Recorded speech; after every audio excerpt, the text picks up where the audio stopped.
एक CA form में कितने ड्यूरेशन के लिए हमें काम सीखना चाहिए? सर हमें तो 6 महीना 1 साल हो चुका है, बट हम तो अपनी फॉर्म में कुछ सीख नहीं पा रहे हैं। हमसे बार बार एक ही तरह का काम करवाया जा रहा है, हम कुछ नया नहीं सीख पा रहे हैं। सर हम काम सीखने के लिए बड़ी फॉर्म ज्वाइन करें कि छोटी फॉर्म? सर हम जिस सीए फॉर्म में हैं वहाँ पर जो है बस एक ही तरह का काम हमारे पास है, जो हम काम सीखना चाहते हैं वो तो हमें सिखाया ही नहीं जा रहा है। ऐसे ही तमाम क्वेश्चन रोज़ मेरे पास आते हैं कि सर मैं 1 साल से लगातार एक ही काम कर रहा हूँ और कुछ नया सीखने को नहीं मिल रहा है, क्या मैं अपनी सीए फॉर्म को चेंज कर दूँ? आज इस वीडियो में मैं इन सारे सवालों का जवाब देने की कोशिश करूँगा।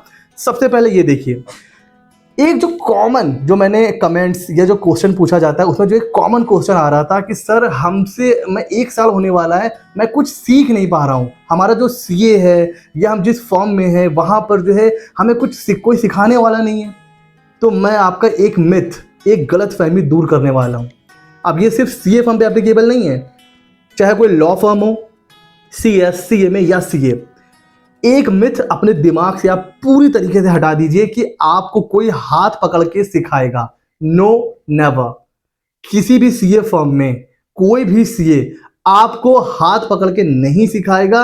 आपको सिर्फ 40-50% चीजें ही कोई आपको सिखाएगा एंड उसके बाद बाकी जो भी चीजें हैं वो आपको खुद से सीखनी पड़ेगी। जी हाँ फ्रेंड्स, अगर मैं अपने एक्सपीरियंस की बात करूं तो मैं भी जिस फॉर्म में एज एन आर्टिकल काम कर रहा था वहां पे मुझे बहुत चीज़ें नहीं सिखाई गई थी। वो सारी चीज़ें मैंने खुद से सीखी। भाई आप जिस फॉर्म में काम कर रहे हो वहां पर आपके सीनियर होते हैं, कुछ आपके जूनियर होते हैं, कुछ आपके लेवल पर होते हैं। आप एक काम कर रहे हो, दूसरा कोई और काम कर रहा है, ठीक है। तो अब जब आपने अपना काम खत्म कर लिया, अब आप थोड़ा सा फ्री टाइम है, अब उस समय ऑब्जर्व करो कि आपके सीनियर या आपका जो कोलीग्स हैं वो क्या काम कर रहे हैं, ठीक है। उनके बगल में बैठो, उनसे सीखो, उनसे पूछो कि ये काम क्या हो रहा है, ठीक है ना। अगर वो पर्टिकुलर काम आपका सीए आपको नहीं दे रहा है तो आप दूसरों को ऑब्जर्व करिए और वहां से सीखिए। आप एक इंटरेस्ट दिखाइए और ज्यादा सीखने के लिए, और जो काम आपको दिया गया है ना उसमें एकदम जी जान लगा दीजिए। उस काम को एकदम 100% एफर्ट डाल के करिए, ताकि जब आप काम दें सीए को या अपने प्रिंसिपल को तो वो खुश हो जाए और वो धीरे धीरे आपको नया काम भी देने लगे, ठीक है। तो हमेशा कंप्लेन मत करिए कि सीए हमको नहीं सिखा रहा है या कोई हमें सिखा नहीं रहा है, हमसे बस अकाउंट्स का ही काम हो रहा है ना। कहीं पर भी अगर आप ये सोच के कोई भी फर्म ज्वाइन कर रहे हैं कि आपको 100% काम कोई सिखाएगा, गलत है आप। ये मिथ, ये गलतफहमी अपने दिमाग से आप निकाल दीजिए।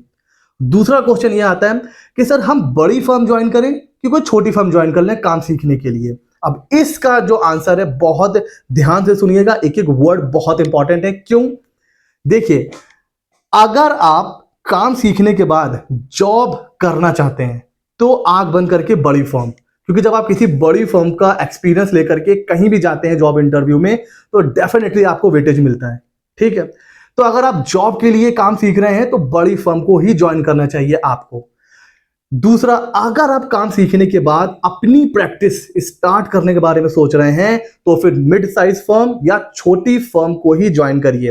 बिकॉज बड़ी फर्म में क्या होता है ना, हर एक काम करने का अपना एक विंग बना होता है कि भाई एक टीम है जो सिर्फ जीएसटी कर रही है, एक टीम है वो इनकम टैक्स कर रही है, एक टीम है वो ऑडिट कर रही है। अब आप जिस भी टीम में रहोगे ना तो बहुत हद तक चांस है कि आपको बहुत लिमिटेड नॉलेज मिलेगा। बिकॉज वो लोग क्या करते हैं, एक टीम बना देते हैं, एक विंग बना देते हैं पार्टिकुलर जो भी काम होता है। तो मिड साइज फर्म और छोटी फर्म में बहुत ज्यादा चांस होते हैं कि आपको हर तरह का काम सीखने को मिलेगा। इनकम टैक्स भी मिल जाएगा, जीएसटी भी मिल जाएगा, ठीक है, ऑडिट वर्क भी मिल जाएगा, छोटी मोटी अकाउंटिंग भी मिल जाएगी, बड़ी अकाउंटिंग भी मिल जाएगी। तो मिड साइज और छोटी फर्म में आपको ज्वाइन करनी चाहिए अगर आप अपनी प्रैक्टिस स्टार्ट करने की सोच रहे हैं तो। तीसरा, सर सीए फर्म को मतलब चूज कैसे करें, हमें कैसे पता चलेगा कि कौन सी सीए फर्म हमारे लिए बेस्ट है? तो देखिए, पहले तो जब आप सीए फर्म चूज कर रहे हैं उससे पहले ही आपको उसके बारे में पता लगाइए कि वहां पर क्या क्या काम हो रहा है। अब जैसे आपको सीखना है जीएसटी, अब वहां पर काम होता है इनकम टैक्स का, अकाउंटिंग का, तो ज्वाइन करके आप क्या करेंगे? अब आपको सीखना है अकाउंट्स, बट वहां पर अकाउंट्स का काम ही नहीं हो रहा है, वहां सिर्फ ऑडिट वगैरह का काम हो रहा है, तो ऐसी फर्म भी आपके लिए बेकार है। अब ऐसे मेरे पास बहुत से कॉल आते हैं कि सर मुझे जीएसटी सीखना है बट मेरी फर्म में जीएसटी का काम ही नहीं है, तो भाई आप क्यों टाइम वेस्ट कर रहे हैं वहां पर? लेकिन सर हमें पहले कैसे पता चलेगा किस फर्म में कौन सा काम है? ठीक है, नहीं पता चलेगा, जब आपने कोई सीए फर्म ज्वाइन कर लिया है तो जो पहले से वहां पर काम कर रहे हैं, ठीक है, तो आपके पास एक हफ्ता है ना, आप एक हफ्ते में वहां उनसे पूछिए कि यहाँ पर कौन कौन से काम है। आप ऑब्जर्व करिए कि सर कौन कौन से काम वहां पर होते हैं। अगर वहां पर वो काम है जो आप सीखना चाहते हो तो कंटिन्यू रखिए। अगर वहां पर वो काम नहीं है तो एक हफ्ता बहुत है, एक हफ्ते बाद वहां से एग्जिट कर जाइए, ठीक है ना। मतलब एक हफ्ते में कोई आपसे ये नहीं बोलेगा कि क्यों छोड़ के जा रहे हो, ठीक है भाई, आपको नहीं समझ में आया आप छोड़ के जा रहे हो। तो अब ये भी आपके ऊपर डिपेंड करता है कि आपको सीए फर्म में जो आप ज्वाइन कर रहे हो वहां पर वो काम है कि नहीं है, ठीक है।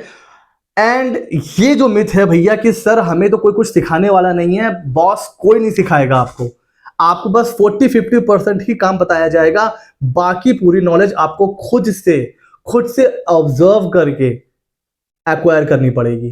तो ये मिथ अपने दिमाग से निकाल दीजिए। और कितने टाइम तक सर हमें काम करना चाहिए, सर देखिए कोई टाइम लिमिट नहीं है। एक ये भी क्वेश्चन आता है, सर मुझे 1.5 साल हो गए हैं, मैं अब सीए फर्म को छोड़ दूं या मैं कहीं कहीं जॉब कर लूं, तो कितने टाइम के लिए एक सीए फर्म में हमें काम करना चाहिए? डियर, ऐसी कोई टाइम लिमिट नहीं है। जब आपको लगे कि अब आपके पास एक सफिशिएंट नॉलेज है और आपके पास एक बेटर पैकेज है, भाई आपकी ये जो टारगेट था कि आप काम करने के बाद जॉब करोगे, तो कुछ ना कुछ दिमाग में फिगर होगी ना कि भाई 25,000 30,000 की जॉब। तो अगर आपके पास इतनी नॉलेज आ गई है कि आपको 25 30 35,000 की जॉब आराम से मिल जा रही, या आपके पास इतनी नॉलेज आ गई है कि जब आप प्रैक्टिस करोगे तो आप क्लाइंट को डील कर ले जाओगे, अगर ये चीजें आपको लग रहा है कि आप उस लेवल पर पहुंच गए हो, छोड़ दीजिए, वरना कंटिन्यू रखिए। क्योंकि भाई लर्निंग की कोई लिमिट थोड़ी ना होती है, आप जब तक लर्न कर सकते हो करते रहो। तो कोई भी यहाँ पर कोई स्पेसिफिक नहीं है कि सर 1 साल काम कर ले बहुत है, 2 साल काम कर ले बहुत है, नहीं। जब आपके अंदर से आवाज आए कि भाई मैं जीएसटी सीखने आया था और अब मुझे जीएसटी की सफिशिएंट नॉलेज है, अब आप छोड़ के अपना काम या फिर जॉब जो करना चाहें वो कर सकते हैं। तो आई होप इस वीडियो में आपको कुछ गलतफहमियां दूर हुई होंगी और कुछ सवालों के आपको जवाब जरूर मिले होंगे। मैं सीए शमशिल, सीए मित्रा 24 पर ऐसे ही वीडियो लाता रहता हूं। ऐसे ही मजेदार वीडियो के लिए मेरे चैनल को कर लीजिए सब्सक्राइब। मिलते हैं अगले नॉलेजेबल वीडियो में।